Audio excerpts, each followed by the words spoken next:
τα όσα η χάρη του Θεού μας δόρισε απόψε, νομίζω ότι συμπυκνούνται σε μια προτροπή αιώνιας αγάπης και αληθούς υποσχέσεως νίκης.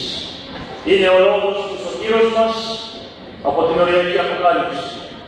Αυτό ας πάρουμε στην καθημερινή μας πρακτική ζωή. Γίνου πιστός άφρη θανάτου και δώσωση το στέφανο της ζωής.